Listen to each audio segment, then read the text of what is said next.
Good morning and welcome to Pistols Progress episode number 17. I'm Heather Smith, the creator of barrelracingtips.com, and lately I've been getting my best barrel horse back in shape for competition and bringing you along for the ride behind the scenes. So every Monday, Wednesday, and Friday I'm coming to you live here on Facebook and sharing what we're working on, as well as some tips and takeaways you can apply with your horses. So today we just finished our ride and I had some things come to mind that I wanted to share with you, but first I would love for you to check in and let me know how your weekend went with your horses. Did you ride or run? How did it go? This video on Mondays will really serve as like our post-weekend check-in. So I would love to have a report of what you're working on and what kind of wins that you experienced or what you learned over the weekend. So, like I said, a few of the things that came to mind when I was riding today had to do with the topic of our weight in the saddle as we're riding, especially how it impacts us when we're going around a barrel. And so I didn't do a lot of advanced barrel work because he's only had a handful of rides and he's just barely getting in shape. And so I did do some close range barrel work at a walk, a little bit at a trot, but mostly at a lope. He was just kind of tired, and if I can't do, if it's going to be challenging for him to give me the quality that I want because he's fatigued, then I'm just not going to ask for it. So we're still doing a lot of our conditioning, you know, in straight lines and not a lot of dynamic small circles yet. And so anyway, but when I was doing the smaller barrel size circles just at a walk, I kept reminding myself of my tendency to overweight to step to the outside. Now this is a habit that I actually purposefully developed many years ago. I remember working with mentors and talking about this and so forth. And the idea, the purpose behind it, the idea is that if you step to the outside a little bit in the turn, then it would help, because the horse kind of has to step under whichever direction stirrup that we're weighting. So if the idea was that if we step to the outside a little bit, then our horse would kind of square up and not lean to the inside too much. However, it's really, well, there's some truth to this definitely, and it can help. I think that it's not beneficial for us to take it to too much of an extreme where, like, if we go a little bit too much or too far, it's just going to cause our horse to have trouble, and they're going to have to overcompensate, and they might even have to throw a lot more weight to the inside to compensate for that if we're hanging out way out here.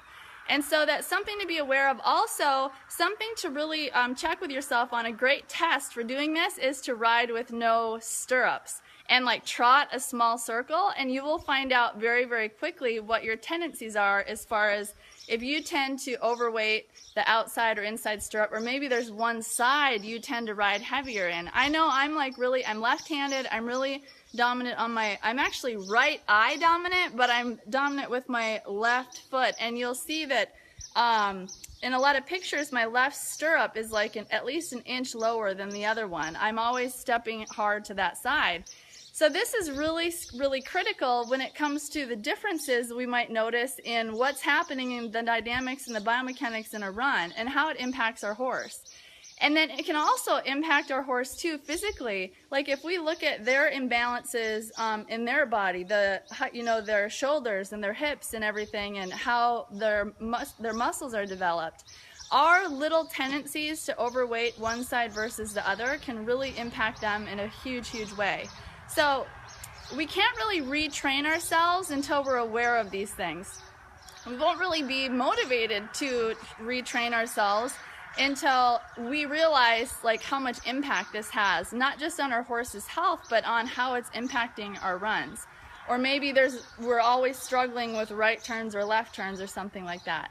So riding without stirrups is a great way to teach your body to better balance, definitely. And so what I was working on too, as I was just doing the slow work around one barrel, our horses a lot of times, they'll develop habits or they'll sort of rush the turn because they're associating that turn, that circle with the barrel. So they're Pistol, I could feel him just kind of wanting to weight him, like lean to the inside and wanting to kind of pull to like kind of rush the turn.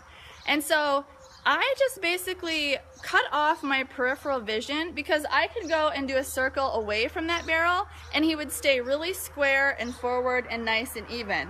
And then I would go around the barrel and I could feel his position getting kind of off.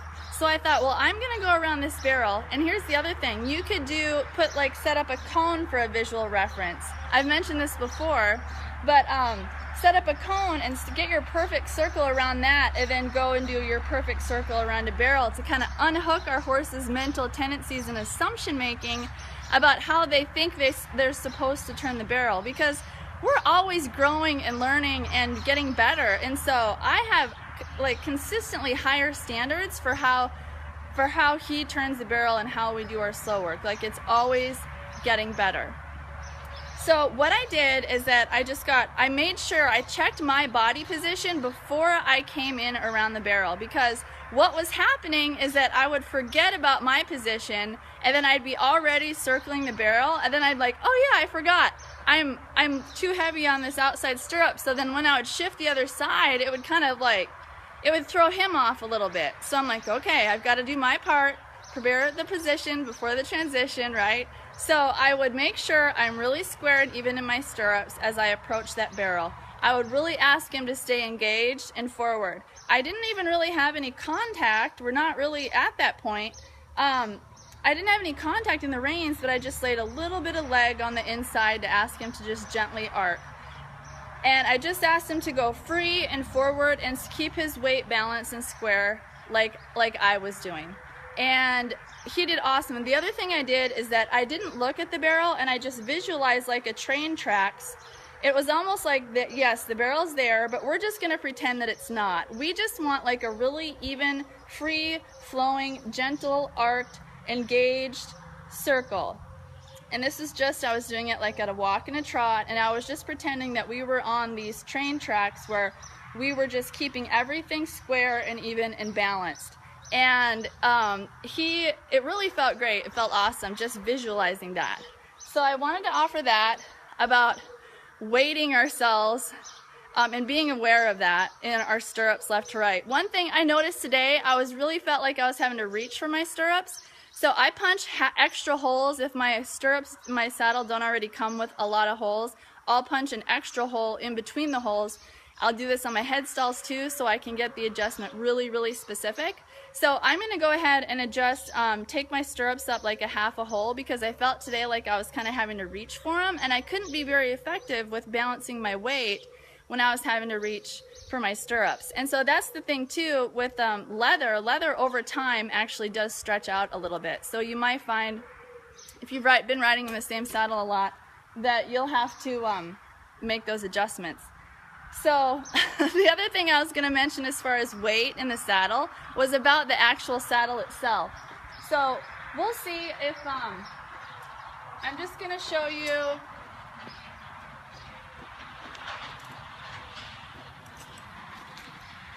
So one thing you want to pay really close attention to, and now he's going to turn, but I want you to really take a close look at the rise in the ground seat of your saddle. And I want you to feel when you sit in your saddle, and the way your pelvis sits in the seat, does it tend to want to like tip you a little bit forward or maybe back on your pockets? So depending on the angle, whether it's flat, whether there's kind of a rise to it or a deeper pocket, that's really the saddle itself is going to kind of put you in a specific position. And that specific position might be helping you or holding you back in how you want to ride in a run, depending on how your body's put together, how you ride yourself, which again, we can train ourselves to ride differently, but we don't want to be put in a saddle that puts us at an angle that is just going to be a fight. It's kind of one of those things where a really great jockey can ride awesome no matter what saddle they're in, but the perfect one that fits your horse's style and your riding style is just going to be like the icing on the cake. So that's so critical, and sometimes we get kind of complacent if we've been really lucky and we've found a saddle that maybe fits our horse and we've just stuck with the same one for years. If you haven't tried a lot of different ones, you might not even be realizing how much better you could be jockeying with the perfect saddle for you. So when I thought about how, the bottom of our pelvis is kind of round, and I thought about how my tendency is to get a little bit too forward, and I would prefer a saddle that maybe helps me stay, like, kind of tuck my pelvis and round it a little bit more. And this saddle, although it fits Pistol really well, it's not really like my soulmate saddle. And so the hunt is still on for that. It's a work in progress. I'll update you as I get more developments very soon. But that's something to just keep in mind when it comes to weight, because as we're riding around day to day, if we're always kind of like leaning forward, we're going to be causing our horse to basically be heavy on the forehand. And again, we can reroute and change our riding habits definitely by just being conscious of it. But a saddle is going to make all the difference, because it's going to kind of tend to just tip us one way or the other. The other thing I have found out too, when it comes to finding the right saddle and stability, is that I transitioned to a saddle with a round skirt because, well, for one thing, I experimented with a treeless saddle like a year or two ago, and I love feeling the flexibility in my horse's back. It was just amazing. I don't actually own one at this point in time, but I just remember trying one and remember feeling like, oh my God, it's amazing. I want my horse to be able to have that roundness, that ability to really use their backs. And so I thought, well, a smaller skirt should really allow for more of that, right? Well, this is what I found, is that I feel a lot less stability in the saddle myself as a jockey in a teeny tiny like postage stamp skirt. So it's kind of a game of like pros and cons. What do you need more of? Support and stability as a jockey, or maybe your horse is maybe you're an awesome jockey, but your horse is super short backed and needs as much clearance and room, for flexibility as possible. Pistol's back, like, I practically need binoculars to see his ears, so we're going to be transitioning soon to a different saddle with more of a square skirt that I think will be more stable, and it won't feel as wobbly, like kind of like easily kind of tippy side to side. So I hope these little tips are helpful. Give you some things to think about as far as your weight in the saddle, both side to side and front to back, and all the things that impact that, including our saddle and just the way that our riding habits, the fact that we can change them, and how we can use our weight to influence the direction that our horse goes, but that we don't want to take it to such an extreme that it actually does the opposite. Like, the more even in general that we can be, the better. So I'm just going to catch up with a few comments. Yeah, that is a challenge, Billy, for sure. Oh, yes. Nighttime in Australia. Awesome. Love catching up with all your comments. So, yeah, I will catch up and answer some of your questions too when I get home. So, and maybe post some links as well. So, but I hope this has been helpful. And we just cooled out at a walk, and I've got to get him unsaddled so he can go have a roll. This is like, it's not terribly hot, but it's really humid, and he was just like, as Ed Wright would say, heaving like a road lizard.